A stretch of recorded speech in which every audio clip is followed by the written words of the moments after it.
नमस्कार दोस्तों, एसएससी दिप में आपका स्वागत है। आज हम जीके जीएस समान ज्ञान के प्रैक्टिस सेट 5 देखने वाले हैं, जिसमें आपके लिए हम 25 इंपॉर्टेंट प्रश्न लेके आए हैं। कितने? 25 इंपॉर्टेंट प्रश्न लेके आए हैं। ये सारे प्रश्न काफ़ी महत्वपूर्ण है। इस प्रश्न का प्रैक्टिस अधिक से अधिक जरूर कीजिएगा, क्योंकि यह प्रैक्टिस सेट आपके लिए अति महत्वपूर्ण है। जो सीजीएल 2024 टियर 1 के प्रीवियस ईयर शिफ्ट 2 के प्रश्न हैं, जो 10/9/2024 में पूछे गए हैं। यदि आप एसएससी, रेलवे या अन्य कोई भी स्टेट एग्जाम की तैयारी कर रहे हैं, तो इसका प्रैक्टिस और इस प्रश्न का पूर्वाभ्यास जरूर करें। अब सीधा आते हैं प्रश्न पे। प्रश्न करने से पहले आपसे रिक्वेस्ट है, चैनल पे नए आए हैं तो सब्सक्राइब जरूर कर लीजिए और बेल आइकन कॉल सेट पे जरूर डाल दीजिए। अब सामने आपके लिए हम प्रश्न लेके आए। स्तंभ ए में दी गई अवधारणा को स्तंभ बी में दिए गए उनसे संबंधित विवरण के साथ सुमेलित कीजिए। स्तंभ ए में दिया हुआ है अवमूल्यन। इसका संबंध किसके साथ है? तो अवमूल्यन का संबंध आपका मुद्रा के बाह्य मूल्य से आधिकारिक कमी के कारण है। अवमूल्यन कब होता है? रुपया का जब वैल्यू गिराया जाता है। तो ए का 5 से संबंध है। ए का किससे संबंध हो गया? 5 नंबर से संबंध हो गया। जब ए का 5 नंबर से, तो ए का 5 नंबर यहाँ भी नहीं है। हम आंसर एग्जाम में कैसे लगाएंगे वो देखिए। ए का 5 नंबर यहाँ भी नहीं है। ए का 5 नंबर बी और डी में है, तो ऑप्शन ए और सी तो पहले कट कर देंगे। अब दूसरा, यदि कुछ जानकारी है, मूल ह्रास किसे बोलते हैं? तो मूल ह्रास बोलते हैं हम किसको? मूल ह्रास विदेशी मुद्रा नियंत्रण विनिमय को बोलते हैं। तो मूल ह्रास हो जाएगा आपका बी 3 से लग जाएगा। तो बी यहाँ पे देखिए 1 से है, तो बी यहाँ पे 3 से है, तो हमारा ऑप्शन डी। इस तरह से हम ऑप्शन को ढूंढ के आंसर लगा लेते हैं। सी हो जाएगा आपका अस्फीति घरेलू मुद्रा संकुचन से, और डी हो जाएगा आपका 1 से। डी का ऑप्शन 1 में लग जाएगा। इस प्रश्न का सही जवाब ऑप्शन डी हो जाएगा। अगला प्रश्न आपके लिए, उच्च न्यायालय में न्यायाधीश के रूप में सेवाएं देने वाली पहली भारतीय महिला अन्ना चांडी किस उच्च न्यायालय में नियुक्त थी? यह थी आपकी केरल उच्च न्यायालय में। तो इस प्रश्न का सही जवाब आपका भी ऑप्शन सी आया होगा, और सही जवाब ऑप्शन सी है। आपके लिए अगला प्रश्न, जुलाई 2021 के दौरान निम्नलिखित में से किस मंत्रालय ने NIPUN भारत योजना का शुभारंभ किया? तो यह किया था शिक्षा मंत्रालय ने। तो इस प्रश्न का सही जवाब ऑप्शन ए होगा। आपका अगला प्रश्न आपके लिए, निम्नलिखित प्रसिद्ध भारतीय एथलीटों में से किसने सितंबर 2022 में ज्यूरिख डायमंड लीग फाइनल 2022 में जीत दर्ज की थी? तो यह की थी किसने? यह की थी आपका नीरज चोपड़ा ने। तो इस प्रश्न का सही जवाब ऑप्शन बी आपका आया होगा, ऑप्शन बी। आपके लिए अगला प्रश्न, निम्नलिखित में से किसने भारतीय संविधान की संशोधित विशेषता की प्रशंसा करते हुए कहा था कि संशोधन प्रक्रिया में यह विविधता बुद्धिमानी है, लेकिन बहुत कम पाई जाती है? तो इस प्रश्न का सही जवाब क्या हो जाएगा? KC हुईरे। तो इस प्रश्न का सही जवाब ऑप्शन बी हो जाएगा। आपके लिए अगला प्रश्न, जल निकायों के संदर्भ में लघु ज्वार भाटा कब आते हैं? जल निकायों के संबंध में लघु ज्वार भाटा जब सूर्य और चंद्रमा एक दूसरे के समकोण पर होते हैं। तो इस प्रश्न का सही जवाब ऑप्शन डी आएगा। आपके लिए अगला प्रश्न, 2023 में नीति आयोग की रिपोर्ट के अनुसार भारत में निम्नलिखित में से किस राज्य में कुल जनसंख्या का सबसे कम प्रतिशत बहुआयामी गरीबी का था? बहुआयामी गरीब का था। तो यह था आपका केरल में। तो इस प्रश्न का सही जवाब ऑप्शन ए आएगा। आपके लिए अगला प्रश्न, निम्नलिखित में से कौन सी टेबल टेनिस विश्व चैंपियनशिप प्रतियोगिता भारत में आयोजित की गई थी? तो यह की गई थी 19वीं विश्व चैंपियनशिप 1952।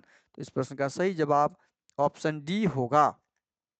आपके लिए अगला प्रश्न, निम्नलिखित में से कौन सा कप ट्रॉफी भारतीय घरेलू क्रिकेट से संबंधित नहीं है? रणजी ट्रॉफी तो भारत से संबंधित है, डुरंड भी भारत से संबंधित है, देवधर भी, दलीप भी।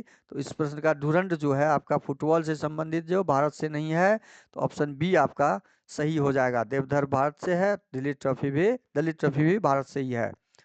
आपके लिए अगला प्रश्न क्या हो जाएगा? आपके लिए अगला प्रश्न, टेक्सास बालिचियाना जुक हिमालयू एक औषधीय पौधा है जो निम्नलिखित में से किस राज्य में पाया जाता है?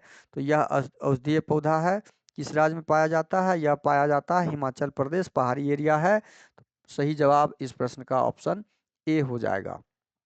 आपके लिए अगला प्रश्न, वैदिक जीवन की आश्रम प्रणाली के अनुसार निम्नलिखित में से जीवन का तीसरा चरण कौन सा है? जीवन का तीसरा चरण कौन सा है? वैदिक वानप्रस्थ। तो इस प्रश्न का सही जवाब ऑप्शन ए हो जाएगा, वानप्रस्थ। आपके लिए अगला प्रश्न, गंगूबाई हंगल और प्रभा अन्य डैक्स से घराने की प्रतिपादक थी? किस घराने की प्रतिपादक थी? किराना घराना की प्रतिपादक थी। तो इस प्रश्न का सही जवाब आपका ऑप्शन डी होगा। आपके लिए अगला प्रश्न, चित्तानी रामचंद्र हेगड़े निम्नलिखित में से किस नृत्य से संबंधित थे? तो यह संबंधित थे यक्षगान नृत्य से। तो आपका भी सही जवाब ऑप्शन बी आया होगा और इस प्रश्न का सही जवाब ऑप्शन बी है। आपके लिए अगला प्रश्न, निम्नलिखित में से किस युद्ध को भारत में ब्रिटिश राज की औपचारिक शुरुआत माना जाता है? किस युद्ध को तो औपचारिक शुरुआत माना जाता है? पलासी के युद्ध को। तो इस प्रश्न का सही जवाब क्या हो जाएगा? ऑप्शन सी, पलासी का युद्ध। आपके लिए अगला प्रश्न है, निम्नलिखित में से किस शहर में महात्मा गांधी ने ब्रिटिश बागान मालिकों द्वारा थोपी गई नील की खेती के खिलाफ किसान आंदोलन का नेतृत्व किया था? यह किया था चंपारण। कहाँ? चंपारण में। तो इस प्रश्न का सही जवाब ऑप्शन सी हो जाएगा। आपके लिए अगला प्रश्न, भारत सरकार ने उद्योगों की 9 श्रेणियों में भारतीय रिजर्व बैंक द्वारा डैश % तक की एफडीआई की स्वचालित स्वीकृति की अनुमति दी? कितने % तक यह दी गई है? तो 74% तक। तो इस प्रश्न का सही जवाब ऑप्शन सी होगा। आपके लिए अगला प्रश्न है, निम्नलिखित में से कौन दिल्ली सल्तनत का अंतिम सुल्तान था? कौन दिल्ली सल्तनत का अंतिम सुल्तान था? इब्राहिम लोदी। तो इस प्रश्न का सही जवाब ऑप्शन ए हो जाएगा, इब्राहिम लोदी। आपके लिए अगला प्रश्न, निम्नलिखित में से कौन सा युग्म गलत सुमेलित है? गलत सुमेलित है उसे ढूंढना है हमें। तो इस प्रश्न का सही जवाब क्या हो जाएगा? नाभिक लिपिड चयापचय, यह गलत सुमेलित है। तो इस प्रश्न का सही जवाब आपका ऑप्शन डी हो जाएगा। आपके लिए अगला प्रश्न, 2022 तक की स्थिति के अनुसार निम्नलिखित में से किस भारतीय राज्य में सबसे कम परिचालित हवाई अड्डे हैं? सबसे कम हवाई अड्डे परिचालित कहाँ पर हैं? मिजोरम में। तो इस प्रश्न का सही जवाब ऑप्शन सी आपका होगा। आपके लिए अगला प्रश्न है, लेंस की ऑप्टिकल पावर प्रकाशीय शक्ति के लिए माप की इकाई क्या है? डायप्टर है। तो इस प्रश्न का सही जवाब ऑप्शन बी आपका सही हो जाएगा। आपके लिए अगला प्रश्न है, जब हेलो एलेन एल्केन और एरिल और बिनाइल हेलाइड के मैग्नीशियम धातु के साथ अभिक्रिया करते हैं तो वे किस अभिकर्मक का उत्पादन करते हैं? तो यह उत्पादन करते हैं ग्रीनआर्ड अभिकर्मक। तो इस प्रश्न का सही आंसर जवाब ऑप्शन बी होगा। आपके लिए अगला प्रश्न, भारतीय संविधान का कौन सा अनुच्छेद स्पष्ट रूप से यह व्यवस्था प्रदान करता है कि राष्ट्रपति पुनर्विचार के लिए योग्य हैं? तो यह अनुच्छेद है 57, अनुच्छेद 57। तो इस प्रश्न का सही जवाब ऑप्शन बी होगा। आपके लिए अगला प्रश्न, तबला वादक उस्ताद जाकिर हुसैन को 2023 में भारत सरकार द्वारा निम्नलिखित में से किस पुरस्कार से सम्मानित किया गया है? तो यह है पद्म विभूषण। पद्म विभूषण पद से सम्मानित किया गया। तो इस प्रश्न का सही जवाब आपका ऑप्शन डी हो जाएगा।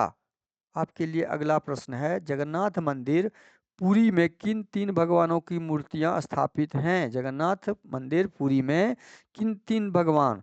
तो उनमें आपका जगन्नाथ, बलभद्र और सुभद्रा, ये 3 भगवान की मूर्तियां स्थापित हैं। तो इस प्रश्न का सही जवाब ऑप्शन ए हो जाएगा। देखते हैं उनका जब दर्शन के लिए बाहर निकाला जाता है, जो आजकल में हुआ है, 3 मंदिर को साथ में लेके किया जाता है। तो इस प्रश्न का सही जवाब ऑप्शन ए हो जाएगा। आपके लिए अगला प्रश्न है, मछलियों के हृदय में कितने प्रकोष्ठ होते हैं? मछलियों के हृदय में 2 प्रकोष्ठ होते हैं। देखिए, मछलियों के हृदय में 2 प्रकोष्ठ होते हैं। तो इस प्रश्न का सही जवाब ऑप्शन ए हो जाएगा। वीडियो अच्छा लगे तो लाइक और कमेंट जरूर कर दीजिएगा। चैनल पे नए आए हैं तो प्लीज़ चैनल को सब्सक्राइब भी कर लीजिए। बेल आइकन को ऑल सेट पे डालना मत भूलिएगा। दोस्तों को अधिक से अधिक शेयर भी कर दीजिए। थैंक यू, धन्यवाद, जय हिंद, जय भारत।